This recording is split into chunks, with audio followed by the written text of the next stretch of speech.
So card pack 13 was another pack that I was really interested in actually sharing with you guys, just because it was really odd that they actually offered this one, this archetype, to actually be able to be bought and actually be played, because I hadn't really thought about making a deck around this specific type of cards, and for some reason I don't know why some of the cards in this pack are in them, and I guess I'll actually mention exactly what that means as soon as we get into these cards. So first, we got the Genex controller. The Genex controller is the tuner that pretty much makes this whole deck run, and the one thing about this card that always makes me wonder why is the ace card of the game of this archetype of this deck type is that it's a normal monster. It's a monster without effect. Like, I guess that's a good thing, because it can be easily brought out, easily abused, because of how all the other cards work well with it in the deck type. But at the same time, it has no effects, so by itself it's actually useless. I mean, the only other useful thing that it has is that it's tuner, but other than that, that's a mediocre, and there's really nothing special about it. But it makes the deck run, it makes the deck type run, so I mean, I guess that's all that is important. Now, this is one of the first cards that I wonder why it is in this deck, in this pack, in this card pack 13 at all. Cyber Dragon. Don't we already start out with one in this game? Why would they be included here? My thinking would be that it would be included here if this would have to be a card pack about machines, but it really is not, since there's only a few machines in this pack. Then we got a Genex army. It's a machine, and it works with Genex monsters. By tributing a Genex monster, you can destroy one card your opponent controls, so it's in effect kind of like a monarch, but on a much smaller scale, because you actually have to tribute a Genex monster to actually be able to do it. And then we got Genex Blast Fan, and this one is when this card is special summoned, you can add to your hand one dark Genex monster from your deck. So this one will get I think it will get this card. Yeah, it will get the Genex controller to your hand when it gets summoned. So it's pretty neat. This one we got a Genex Furnace. If you control a face-up Genex monster, you can normal summon this card without tributing. So I mean, it's 2000 attack, normal summon, if you already have another Genex monster on the field. Then we got the Genex Gaia. If this card will be destroyed, you can destroy one Genex controller monster you control instead. So again, go back to the Genex controller monster that is a normal monster, and it works well with this card. Then we got the Genex Neutron. During the end phase of this turn, this card was normal summon. You can add a machine type tuner monster from your deck to your hand. Again, works again with the Genex controller card. Then we got Genex Recycled. In Genex Recycled, once per turn you can select one Genex monster in your graveyard. Until the end of the phase, this card's name is treated as that selected monster's name.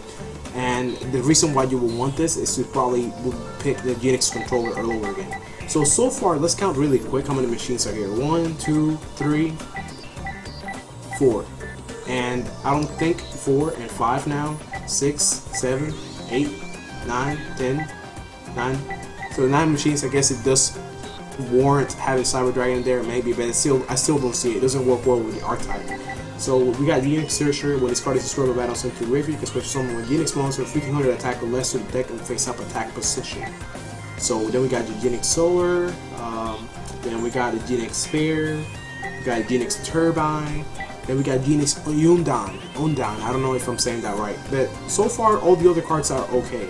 But this one is the one that shines. Cyber Dragon was just randomly put in here, at least in my opinion. But this is the one that shines. Genex Undine. Break the effect of this card. When this card is normal summon, you can send one water monster from your deck to the graveyard to add one Genex controller from your deck to your hand. So it's an effect that is it's a recruiter effect, not a recruiter effect, but it's a searcher effect. You summon it, and you get to search a monster, a Genex controller monster from your deck to your hand. But at the same time, you get to send a water monster from your graveyard from your deck to the graveyard. Now think how well this would work in a frog deck, like a frog monarchs.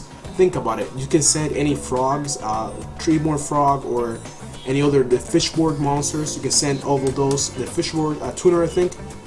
Send that to the graveyard and be able to bring it back right away. You know, I mean, this card just works perfectly with frog monarchs, I guess as you would call them. I was calling them fish monarchs, but frog monarchs. I mean, it's one of my favorite deck types to play, and I'm actually wondering now that I've seen this card here in this game whether I really need to collect more water cards to make this thing work, because I really would like to make it work now that this card is in this game. Next we got a Giant Rat. It's a recruiter for Earth monsters. Then we got Genex Ultimatum. And then we got Tribal 80. Another card that was just randomly put in here. I really don't see why it is in here, but it's a nice thing because it's a good card. You can use 3 copies of this card in this game, so it's good because this card is really godlike.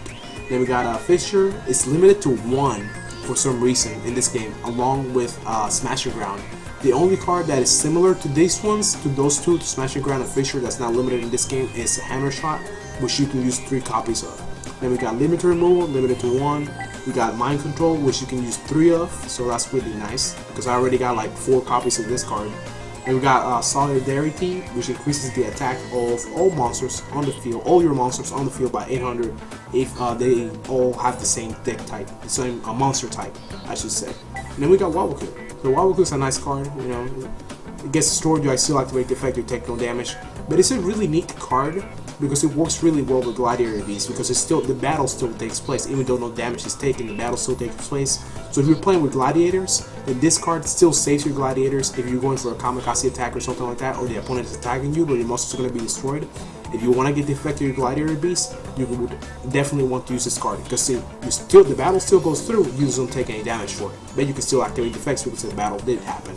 Then we got a few Genex Synchro monsters that all of them have to work by fusing, like tuning with a Gener monster. So that's the one thing I don't like about this. You gotta control a Genex monster plus a wind monster, Genex plus fire, Genex plus water, and Genex plus earth. You know, you can't just do it plus anything else. You actually have to do it with a certain attribute for it to work. And that's the one thing I don't like about Genex. The Genex, what do you call it? The Genex attributes for the synchros. You can't specifically bring out the one you want. You gotta have the correct attribute plus the Genex controller or the Gener tuner you're using, the Genex tuner you're using at the moment. So, I mean, overall, this isn't okay. But it's not really worth the. It's not really worth $2. I mean, the Cyber Dragon, we already started with 1, and you can only use 1 copy of that.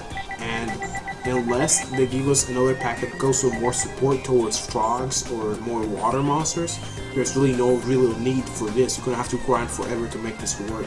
And then with the Tribal 80, I mean, I think in 2 or 3 other packs, you already got a copy of this card, so it's not that important.